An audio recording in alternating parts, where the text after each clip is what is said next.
Hi friends, welcome to my channel. এর আগে আমি একটা ভিডিও করেছিলাম যেখানে আমি বলেছিলাম যে আমাদের গ্রুপ ট্রেনিংয়ে একটা ইউআরএল ডিজিট দেওয়া হয়েছিল forms.gle/5 small S capital V capital A small X capital C capital L small E small N small C capital W capital Z 5 small T small O 7 এই নাম্বারে ক্লিক করে গুগলে click করলে দেখবেন একটা form বেরিয়ে আসবে। সেই ফর্মে আপনাকে ফিল আপ করতে হবে, অর্থাৎ গ্রুপ ট্রেনিংয়ের দিন সমস্ত প্রিজাইডিং অফিসারকে এই ফর্মটা ফিল আপ করতে হবে এবং ফিল আপ করার পরে আপনার নাম, আপনার ডেজিগনেশান, আপনার ফোন নাম্বার, আপনি কত বছর এক্সপিরিয়েন্স করেছে, তো সব কিছু দেওয়ার পরে একটা ফর্ম বেরিয়ে আসবে। যে ফর্মে 30টা প্রশ্ন আছে। সেই 30টা প্রশ্ন যদি উত্তর দিতে না পারেন তাহলে কিন্তু কখনোই আপনি সেখান থেকে বেরোতে আসতে পারবেন না। এবং সেটাকে হওয়ার পরে আপনাকে দেখাতে হবে যিনি আছেন ট্রেনার। দেখানোর পরে যখন সাবমিট হয়েছে, যখন আপনার মোবাইল দেখাবে, তারপর সেখান থেকে আপনি বেরিয়ে আসতে পারবেন। তো আসুন, আপনার সুবিধার জন্য আমি এই 30টা প্রশ্নের উত্তর আপনাকে বলছি। যদিও প্রত্যেকের মোবাইলে, যেটা আমি শুনলাম পরে, যে প্রত্যেকের মোবাইলে নাকি আলাদা আলাদা প্রশ্ন, কারোর 7 নম্বর প্রশ্ন, কারোর 8 নম্বর প্রশ্ন, কারো 56, কারো 54, কারো 53, কারোর 78, কারো 77, নানা রকমভাবে সব কিন্তু উল্টোপাল্টা প্রশ্ন আসছে। মোটামুটি 30টা প্রশ্নই আসবে। এবং 30টা প্রশ্ন যারা আমরা ছিলাম প্রিজাইডিং অফিসার, তাদের মানে ওই রুমে যারা আমরা পড়েছিলাম প্রিজাইডিং অফিসার, যাদের সবার মোটামুটি সঙ্গে এইটুকু শেয়ার করে আমরা যার নির্যাস বুঝতে পেরেছি, সেই নির্যাস থেকে 30টা প্রশ্ন আমরা আলোচনা করছি। যদিও এর বাইরে যদি প্রশ্ন থাকে, আপনি আমার কমেন্টটা দিতে পারেন, আমি আমার বিচার বুদ্ধিমতো অবশ্যই সেই সমস্ত প্রশ্নের উত্তর দেওয়ার চেষ্টা করব। প্রথম প্রশ্ন কি, মানে কেন বলছি প্রথম, না 30টা প্রশ্নের প্রথম এমন নয় যে আপনার এই প্রশ্নটা প্রথম থাকবে, উল্টোপাল্টা হতে পারে বা অন্য প্রশ্ন থাকতে পারে। মক পোলের সময় এজেন্ট না এলে কি মক পোল শুরু করা যাবে না? না, শুরু করা যাবে। উত্তর হবে যে যদি নির্ধারিত সময় 5:30টার মধ্যে বা 5:40 তার ম্যাক্সিমাম সময় যদি পলিং এজেন্ট না আসে, তাহলে পলিং অফিসার যিনি আছেন, পলিং যারা আপনার আছে, first polling, second polling, third polling, তাদের সামনে ওটাকে রেখে ভিডিওগ্রাফি করে বা ক্যামেরা করে বা ভিডিও করে অবশ্যই আপনাকে মক পোলটা সম্পন্ন করতে হবে। 2 নম্বর, মক পোলের সময় সিইউ খারাপ হলে কি হবে? মনে রাখবেন, মক পোলের সময় যদি সিইউ খারাপ হয় বা বিইউ খারাপ হয় বা ভিভিপ্যাট খারাপ হয়, যেটা খারাপ হবে শুধুমাত্র ওইটাই পাল্টাতে হবে মক পোলের সময়, অ্যাকচুয়াল পোলের সময় নয়। 3 নম্বর, মার্ক কপি ইলেকটোরাল রোল কে ইস্যু করেন? নিশ্চয়ই জানেন যে mark copy electoral role district election officer বা ডিইও এটাকে ইস্যু করেন। যদিও অনেক ক্ষেত্রে এটা সিইও করতে পারেন, কিন্তু সাধারণত নিয়মটা হচ্ছে ডিইও করে। এরপর mark copy of electoral role থাকে কার হেফাজতে? পলিং স্টেশনে, অর্থাৎ বুথের মধ্যে কার অধীনে থাকে বা কার থাকে হেফাজতে? নিশ্চয়ই জানেন এটা থাকবে ফার্স্ট পলিং অফিসার। এবার 5 নম্বর প্রশ্ন, 17A কার হেফাজতে? Second polling officer. 6 নম্বর প্রশ্ন, সিইউ কার হেফাজতে? এটা হবে থার্ড পলিং অফিসার। এবার 7 নম্বর, সিএসবি মানে কি? সিএসবি মানে ক্লাসিফাইড সার্ভিস ভোটার। নিশ্চয়ই আপনারা জানেন, এটাকে নিয়ে আর বারবার কোনো বলার মানে নেই। সেখানে ছিল তার অ্যাব্রিভিয়েশন ফর্ম, সিএসবি মানে কি? Classified service voter. এবার 7 নম্বর কি, টেন্ডার ব্যালট কখন হয়? অর্থাৎ একজন ভোট দিয়ে গেছে রাম মান্না, যে আবার একটা পরে রাম মান্না এসে বলছে আমার নাম রাম মান্না, রাম মান্নার কে ভোট দিয়ে গেল, আমি তো ভোট দেবো, তখন তার মেশিনে ভোট হবে, তখন তার ভোট হবে ব্যালট পেপারে, যার নাম হচ্ছে টেন্ডার ব্যালট। 9 নম্বর, ব্লাইন্ড ভোটারের কমপ্লেন্ট কে হবে? মনে রাখতে হবে, ব্লাইন্ড ভোটারের কমপ্লেন্ট 18 বছরের উপরে তারই একজন কোনো আত্মীয় বা কোনো রিলেটিভ যাকে ওই ব্যক্তিটি মনোনীত করছেন। প্রিজাইডিং অফিসার তাকে বলবেন যে যদি আপনার হয়ে এই ব্যক্তিটি ভোট দেয়, আপনার কোনো অসুবিধা আছে? যদি সেই ভোটার না বলে যে আমার আপত্তি নেই, এবং যারা পলিং এজেন্ট ওনাদেরকে বলতে হবে যে এই কোনো সমস্যা নেই, তাহলে আপনি ভোট দিয়ে দেবেন। অর্থাৎ তার কমপ্লেন্ট হবে সেই ভোটারের মনোনীত ব্যক্তি এবং যে 18 বছর উপরে হতে হবে।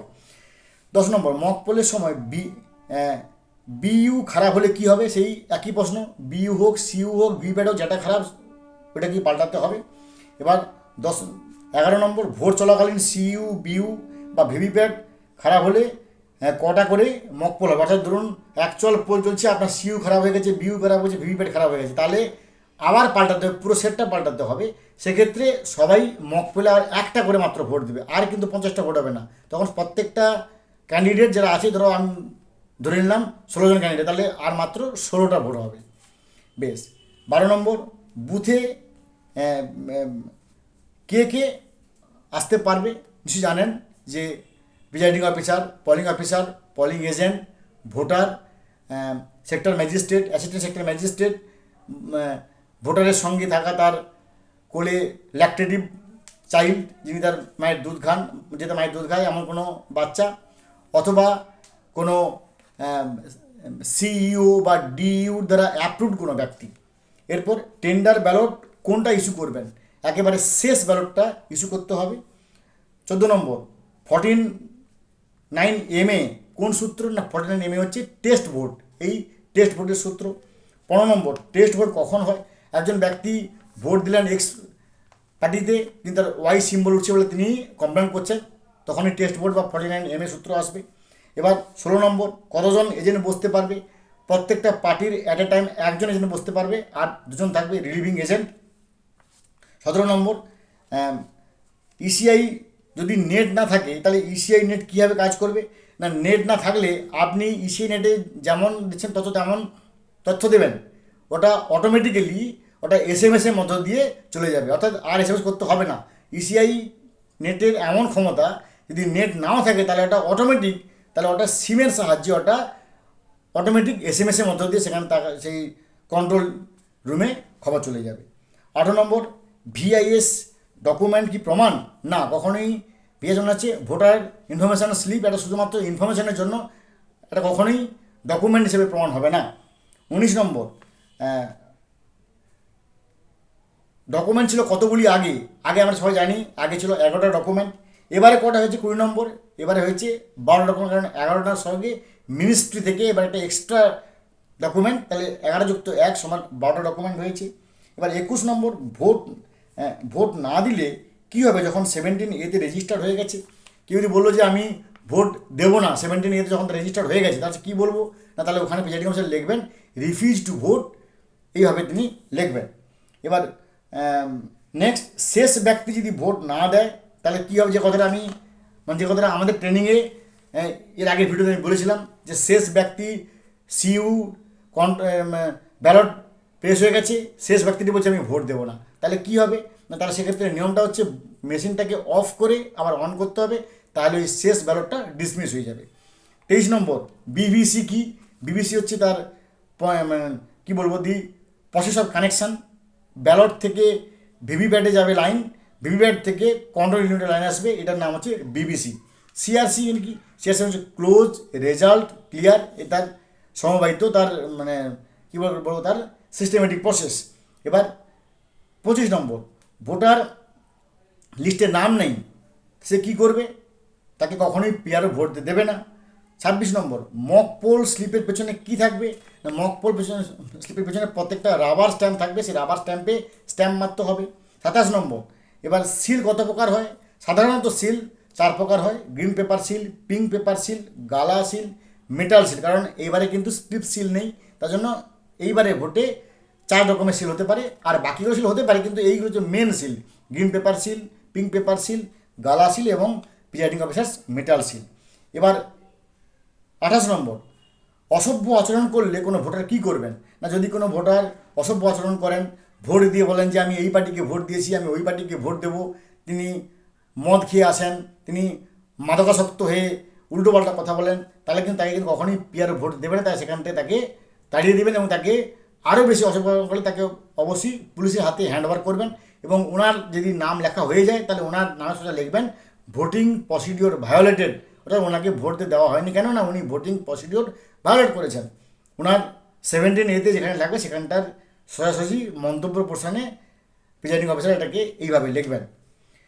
নেক্সট 29 নম্বর, 17C কতগুলি পার্ট আছে, 17C 2টো পার্ট আছে, একটা হচ্ছে 17C মানে তার ব্যালট পেপার ইউনিট, অর্থাৎ কতগুলো ব্যালট পেপার, কতগুলো পেপার সিল গেছে তার হিসেব, ফার্স্ট পার্ট, আর সেকেন্ড পার্টটা হচ্ছে কাউন্টিং সেকশন, যেখানে আমরা কোনোভাবেই হাত দেবো না। 30 নম্বর, ASD কি, অর্থাৎ জানা আমরা সবাই জানি অ্যাবসেন্টেড মানে absent, shifted, deleted, duplicate, dead, এগুলো নাম আছে ASD লিস্ট। তো সম্ভবত এইবারে ASD লিস্ট না থাকার সম্ভাবনাই বেশি, কারণ যেহেতু SIR হয়েছে তো ফ্রেন্ডস এই ছিল 30টা প্রশ্ন। আমি ইউআরএলটা অবশ্যই আমার ডিসক্রিপশন বক্সে আমি দিয়ে দিচ্ছি। এখন থেকে এটাকে নিয়ে প্র্যাকটিস করুন, না হলে কিন্তু নানা রকম সমস্যা হতে পারে। ভালো থাকুন, have a good day, thanks.